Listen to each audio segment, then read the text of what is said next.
Juju on that beat, juju on that beat, okay. Juju on that, juju on that, juju on that beat. Now slide, drop, show them folks don't stop, hey. Dance, do your dance, hey. Well, good evening, Sumter School District boys and girls. Welcome to another evening of Reading with the Superintendent. I know as we began the evening of Reading with the Superintendent, it was only until the end of the school year.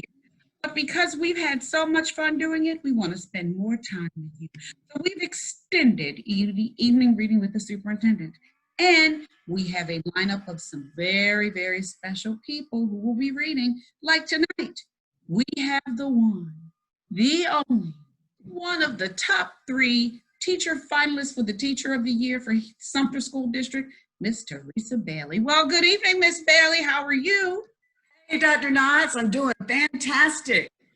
I am Theresa Bailey. I teach chemistry in high school at Sumter High, so I'm going to enjoy reading to you little ones this evening. Today, I want you to, go ahead, Dr. Knox. Absolutely not. You go right ahead. I want to ask you kids something. Do you know what an act of kindness is? Well, this book we're about to read is about a set of twins who show an act of kindness, making a batch of jelly donuts for a neighbor, Miss Marvis, whose family lives far, far away. This small act of kindness formed a beautiful relationship with Miss Marvis. Let's see how this relationship unfolds. Well, you know what? I think I like part of the book already before we begun to read. I just made a promise when I was reading with Miss Francis that I would cut back on my sugar and eat well. But this thing about jelly donuts really has me wondering about that. But I know I have to stay healthy. So I'm going to enjoy reading this book with you. So before we begin to read, can I make sure that they are paying attention? Are you okay with that, Miss Bailey? Yes. Okay. So 1, 2, 3, all eyes on me. 1, 2, all eyes on you. Miss Bailey, you can take away. All right, this book is by Maria Dismondy. The sun was barely up on this chilly winter morning when Dexter ran down the stairs, following the mouth-watering smell of his mother's famous bacon and cheese bread pudding. "Not so fast, Dexter," his twin sister Leah yelled. She yanked his shirt, getting ahead of him in time to nab the first plate of their Saturday breakfast. You know, I've never had a bacon and cheese bread pudding dish. Have you? Have you, Miss Bailey? No, I have not. Sounds good, though. Mm-hmm. So 3 weeks in a row. Dex! Leah grinned as she took the first bite of bacon cheesy deliciousness. "Why is it such a big deal to have the first bite of the pudding?" Dex demanded.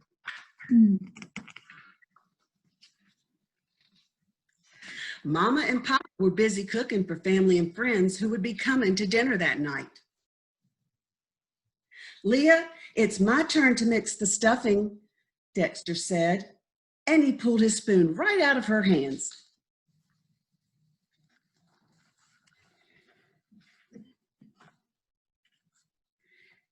It was then Papa realized they had run out of eggs. "Well, since you were the first to eat breakfast, Leah, you should go get eggs from Miss Marvis," Dex told her. Instead, Papa sent both kids to get the eggs from their neighbor.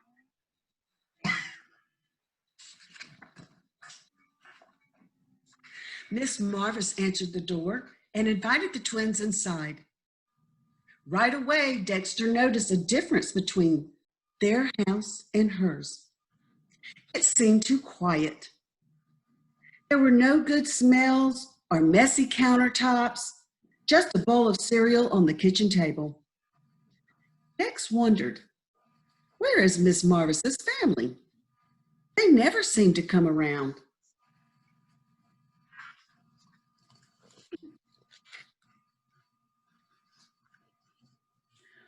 On the way home with eggs, Dex turned to Leah. "Miss Marvis's house seems so lonely." "Our house is always full of people," Leah observed. So let's ask Mama and Papa to invite her over to dinner tonight, Dex suggested. Good idea. Leah agreed.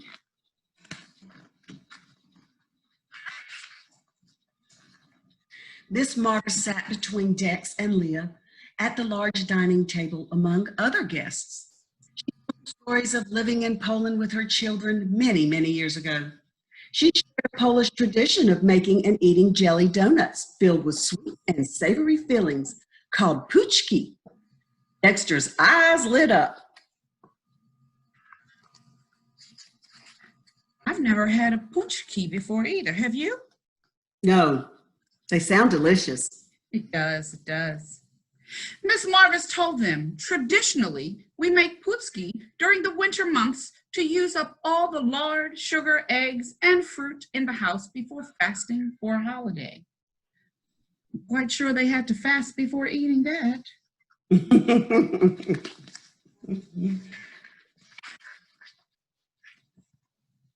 At the meal's end, Miss Marvis thanked them all. What a special treat to be here with you tonight. I love remembering when my children were young and the traditions were shared, Miss Marvis said as she brushed away a tear. Now they're grown and gone. Why, I haven't made those donuts in years. Donuts. The next morning, the twins played in the snow. When they came in to warm up, Leah grabbed the last packet of hot cocoa mix right out of Dexter's hand. Dex was about to yank back the mix when Papa interrupted. I have a recipe here for putski, those jelly donuts Miss Marvis mentioned. Do you want to make them with me? Soon, the kitchen was filled with gooey blueberry filling, melted butter, whipping cream, and other sticky ingredients.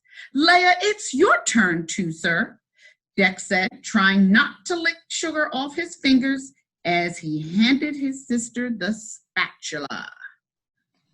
So putski is like a jelly donut, if I'm understanding this correctly, Miss Bailey? Yes, they're taking on a big task, aren't they? They are. When they were done, the twins dropped off a bag of Miss Marvis's on her porch. She loved them. I just know it, said Dex. He had trudged back home through the snow. At dinner that night, the twins devoured jelly donuts for dessert. The following weekend, Dexter looked out the window. Leah was building a snowman. He ran out to join her. Leah stepped in front of her snowman. Stop, Dex. Don't knock it down. No, no, no, I wasn't going to, Dex replied. I have an idea. Let's go build a snow family in Miss Marvis's yard. She'll love all the company. You know, I love snow. Me too. I love the snow. Mm-hmm. A few days later on Monday, the twins found a letter from Miss Marvis. Dex picked it up and read it aloud. Dear Dexter and Leah, the putski you made for me were wonderful. Even better was the lovely dinner you invited me to and the snow family you built for me. Your acts of kindness are really appreciated. You found a great way to spend your time, and it made me feel extra special. Who would have thought jelly donuts could make such a difference? Warm wishes, Miss Marvis. That's nice. Yes. Before Leah could grab the letter from him, Dex handed it to her. I'm thankful we have each other, he said. It felt good to work together. Leah grinned, and I'm thankful we learned how to make jelly donuts. The twins giggled until their bellies hurt, thinking about the new treats and tradition that they hoped would continue. Well, what a great act of kindness. It is. It is. I'd like to challenge the children. Well, why don't you challenge them? Yeah, go ahead and I'd like to challenge all of you to think of an act of kindness this week Ask your parents for their permission and build a beautiful relationship with someone. I would agree with you, Ms. Bailey. I think during these times, it's most important that we don't forget one another. While we physically can't see those we love and those we appreciate, we can always engage in an act of kindness by sending someone a letter, making a phone call, Zooming with them, and just making sure people remember that we care about them.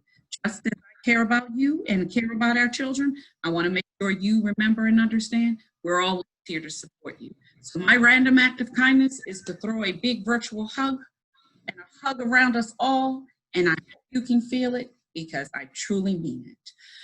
Yeah, I like that too, Ms. Bailey. Yeah. It's going to be straight. It's these clarinet fingers, and sometimes they don't want to do what I want them to do, but So let me just say a few things to you. First and foremost, thank you for what you do each and every day for our children. It's one of the remarkable reasons why you are one of top 3 for the Teacher of the Year as a finalist. So I thank you for what you do for our children, not just at Sumter High School, for the children here in Sumter School District. I thank you for picking such a wonderful book that is most appropriate during this time as we remember acts of kindness. Acts of kindness, whether it's holding the door for someone, again, just sending a special message just to say I'm thinking about you. It goes a long way. It goes a long way. So just thank you overall for being you. And thank you for giving me the opportunity to reading to our young children. It was Well, you probably don't realize that you gave me an act of kindness. You gave me this book, and the note that's inside, it says, Dr. Knox, I'm so excited to read this book to our many young students with you. Theresa. I love the fact it goes a long way, and thank you for that. You're welcome. So I hope you've enjoyed reading to our wonderful youngsters and reading with me, because I had fun. And it was hard getting through with reading about Pushki and jelly donuts, even though my favorite donut is lemon filled. What's your favorite donut? I'm going to say chocolate with the cream filled. Oh, like a Bavarian cream or an eclair? No, I like the white sugary cream. Worst kind of all. Well, I've met another junk food junkie, huh? But I promise again, Miss Francis, that whenever I eat something of color, it has to be fruit or vegetables, not Jolly Ranchers and that other stuff. And That's right. Pretty much held true to my word. I think I told her specifically, though, I wouldn't have an Oreo cookie, and I haven't. So that was my act of kindness that day, making that commitment. But I just want to, again, say thank you for joining me. It's been a pleasure. Enjoy your summer vacation, and make sure you take care of you and your internal, external, all you. Thank you again for what you do, and thank you to our viewers for joining us. Have a great evening. Thank you again, Ms. Bailey.